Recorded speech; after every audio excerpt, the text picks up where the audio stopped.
Going on, everybody? This is part 4 of my big wall build series that y'all are been watching. If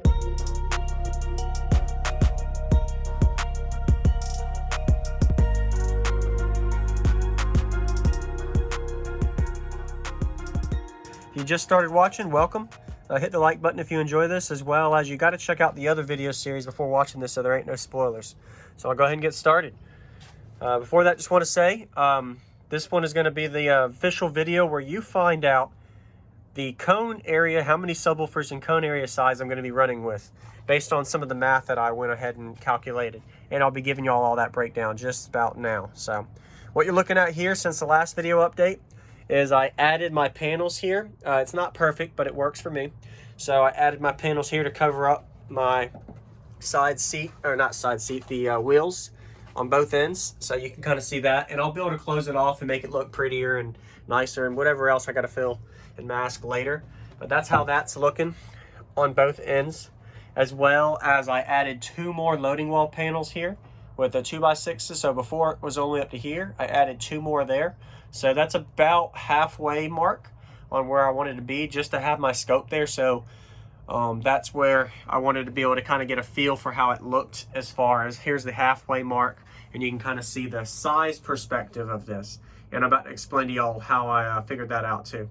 So if y'all have any questions or suggestions, feel free to comment and let me know. But of course, I've already got it done, so y'all's suggestions is for others to watch and learn from, not me, because I'm doing this pre-recorded. So once you see this, it's already on the next step. So all right. So subscribe if you haven't, and welcome. So I got a lot to talk about in this part. So next thing, my breakdown is, why is this in front of me? So this is a scope for y'all to see how I'm doing the back wall panel. So this is where it's going to mount to, just like I did the 2x4s and 2x6s. If you haven't seen the other videos, you got to watch those first. So, but this is where it actually is going to start, and it's going to slope up and fall right into there. So it's kind of ugly right now, sorry about that, but it's going to work for me.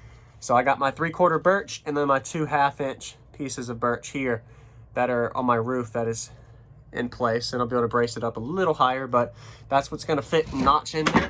Whoop, I just knocked it down, but because it ain't screwed in, but it's going to notch like that. I kind of staged it like that so y'all can kind of see the concept behind this and explain it to y'all. So just like that. So I have a 2x6. I'm going to be having a 2x6 strip all the way across, as well as I have three pieces of 3/4 here that I got set up for y'all to kind of see the example, just some scrap pieces I had. So that's going to be the total thickness. I'm going to do a double baffle for the subwoofer mount, so there's going to be double. My last build was triple, but since I have so much bracing involved, I'm only going to do double for this. I highly recommend doing triple if you can, but I need all the space I can get, and I'm just going to double brace it with some more 2x6s and 4s you'll see later in another part series. And then this is going to be the back panel with 3/4 inch birch. So I have a back panel going on top of the 2x6 here, and then the 2 panels for the subwoofer. That is going to be, oops, sorry about that. So the panel is going to be around right there. So that's a better scope understanding of how it's going to be. So you got 2 panels that are going to be right there, and then 1 right there. That's not exact, but that's pretty much the concept for that's going to look for that. So now for the big reveal. I'm going to go talk to y'all about the specs, as far as what the specs are for the enclosure and what made me come up with these numbers. All right, so let's go ahead and get started with that. So hit the like button, let me know y'all like this. Glad y'all are watching and subscribing and enjoying this content. Sorry if it's a mess, but we're about to get excited with the part that a lot of people are watching this video for. So my total cubic space net after all of my displacement, so I calculated my displacement using 12volt.com subwoofer box calculator.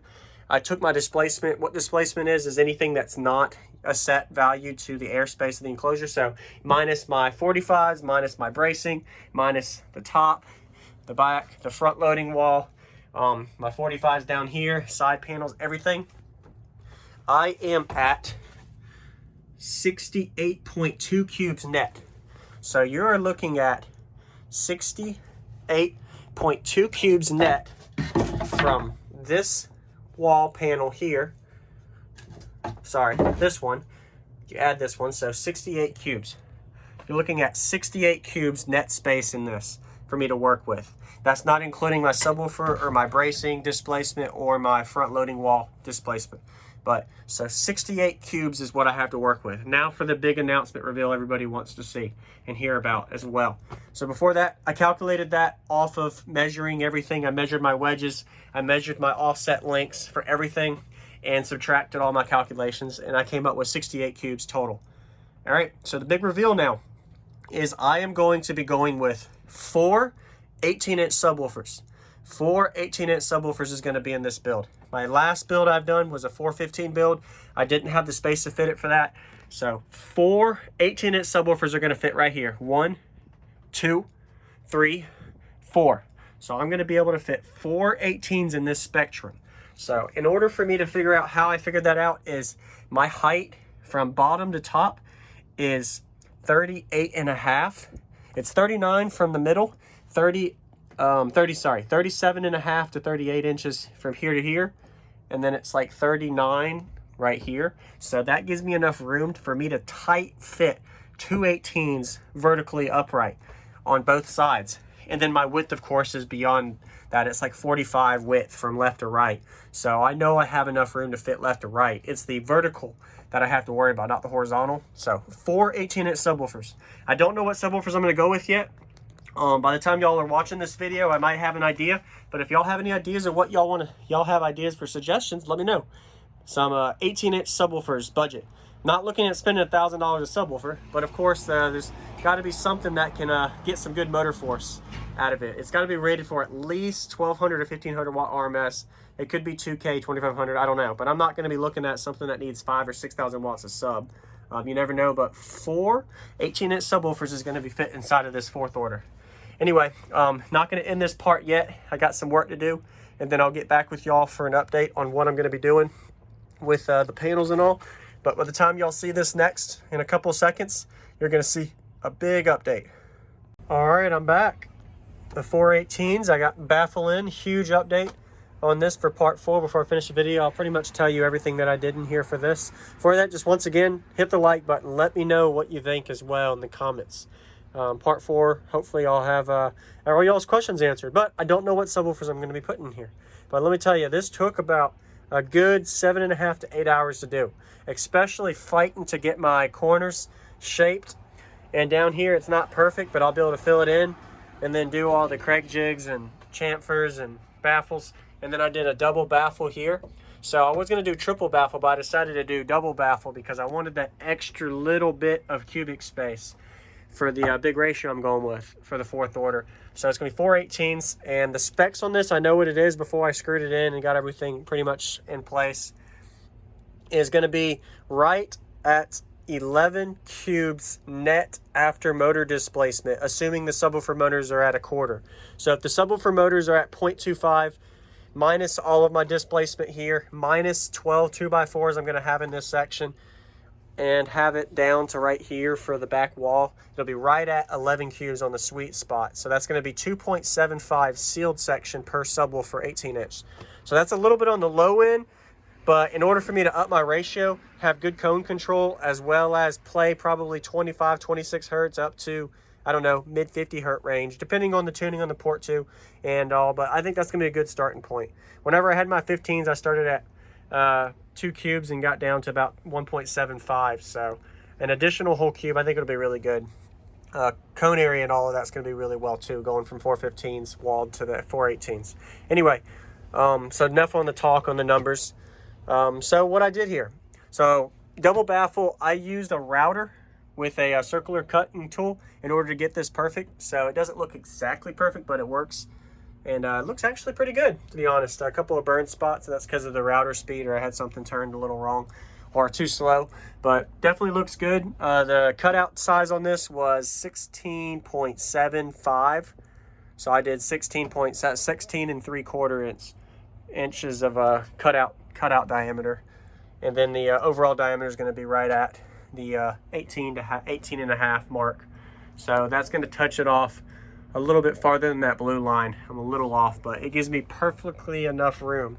It's tight squeezed to fit 4 18s in this. So sorry if I keep baffling, it's just a lot to talk about on this.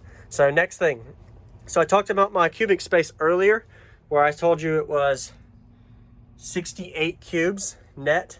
that was the whole enclosure. So if I was to take out this, I don't know what it's calculated exactly, but I do know over there, if I have my number down, it is 50.6 cubes for just this space in here, but I didn't subtract the displacements and all. So we're probably looking at around 55 to 60 cubes on the ported side, and then 11 to 11.5 cubes on the sealed side. So you're looking at a 5-to-1 ratio fourth order I'm going to be having in here. So hopefully this is a really loud, efficient box out of the size cone area, and running on my single Crescendo 6,000 watt amp. And I just have one AGM battery under the hood and in the front and the back for now. So that's definitely helped answer that. And this is something I'll be working on the next video. Stay tuned. Get this whole back end completely ramped up. I might work on the port some. There's a lot of other things I'm not going to tell you that's going to happen in the next part, but you'll have to stay tuned for that.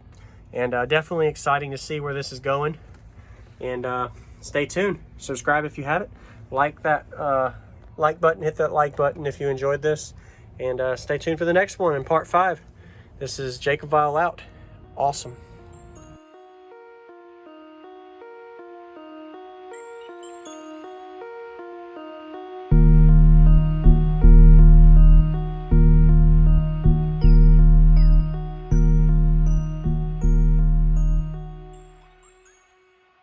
What's going on, everybody? This is JacobViral, ending this video to say thank you for watching my videos. Every single day I have a daily cardio video I upload. So if you haven't already, go ahead and hit that subscribe button and notification bell, and I'll see you tomorrow.